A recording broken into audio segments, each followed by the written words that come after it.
Olá, minha gente. A nossa reflexão de hoje tem por tema a saída é a educação. E o nosso texto base, eu fui buscar lá no capítulo 5 do Evangelho de Mateus, versículos 1 e 2. Quando Jesus viu aquelas multidões, subiu um monte e sentou-se. Os seus discípulos chegaram perto dele e ele começou a ensiná-los. O texto inicia dizendo que Jesus sentou-se para falar à multidão. Um mestre judeu tinha por hábito sentar-se para ensinar alguém. O sentido do verbo sentar me traz não apenas a sensação de permanecer num determinado local durante certo tempo, mas o de o mestre descer do pedestal do seu conhecimento e se colocar ao mesmo nível dos seus ouvintes. Segundo a moderna pedagogia, todo educador apresenta-se como uma referência para a formação dos educandos e é muito importante a maneira como se relaciona com eles. A intenção da prática educativa procura dar importância ao relacionamento entre educadores e educandos, criando condições para que os alunos tornem-se pessoas que pensem bem e busquem conhecimento por si próprios. Jesus é o mestre dos mestres. Sempre soube aplicar com excelência todos os métodos elaborados pela pedagogia. Sentou-se entre os seus ouvintes e começou a falar, olho no olho. Mateus enfatiza bem todas as habilidades de Jesus como o maior ensinador da história da humanidade. O foco do seu ministério era o ensino e não propriamente os milagres. No capítulo 9, versículos 35 e 36, o escritor do livro de Mateus registrou que Jesus andava visitando todas as cidades e povoados. Ele ensinava na sinagoga e ficou com muita pena daquela gente porque estavam aflitos e abandonados.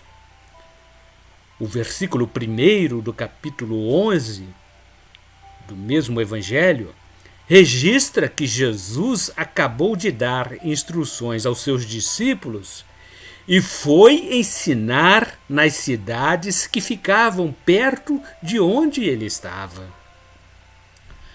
No versículo 1 do capítulo 13, ainda do evangelho de Mateus, está escrito que Jesus dirigiu-se para a margem do lago da Galileia, sentou-se ali e começou a ensinar.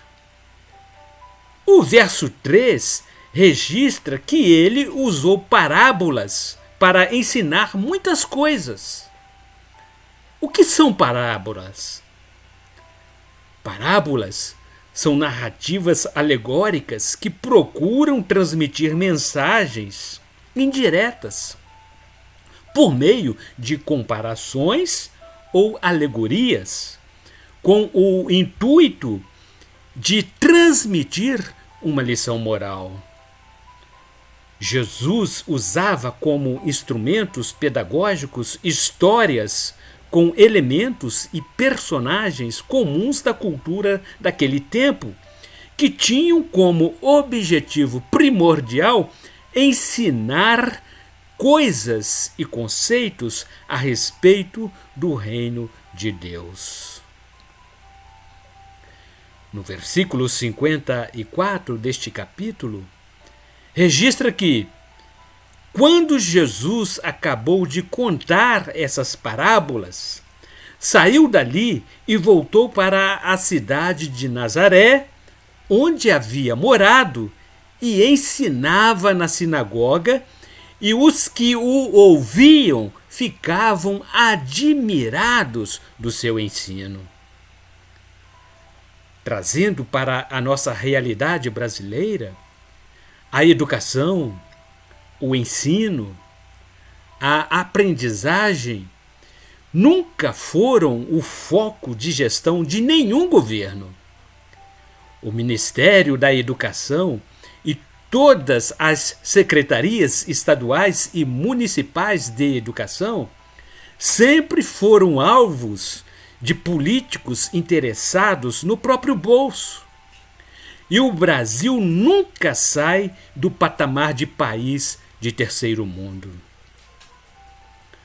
O Programa Internacional de Avaliação dos Estudantes, o PISA, cuja pesquisa é organizada a cada 3 anos pela OCDE, colocou o Brasil na 57ª posição entre os 79 países ou economias.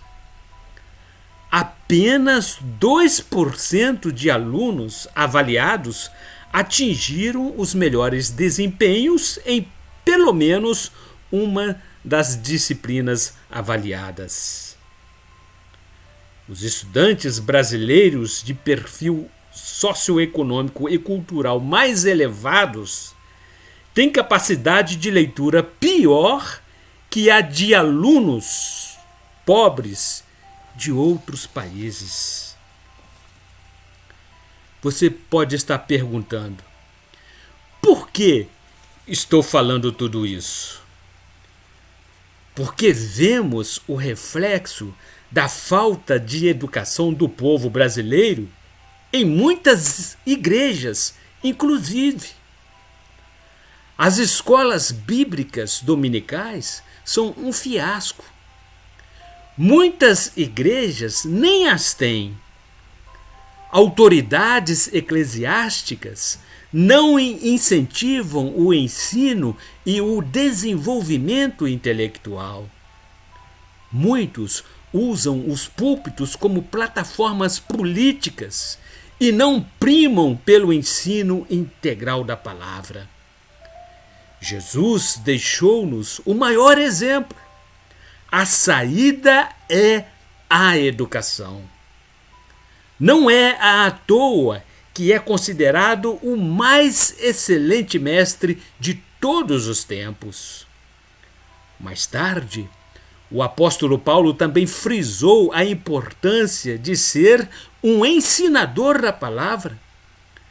Ele deu o seguinte incentivo ao seu discípulo Timóteo: dedique-se à leitura, à pregação e ao ensino cristão. Não se descuide do dom que você tem. Epístola de Paulo, 1 Timóteo, capítulo 4, versículo 13 e 14. A saída é a educação. E que Deus a todos abençoe em nome de Jesus.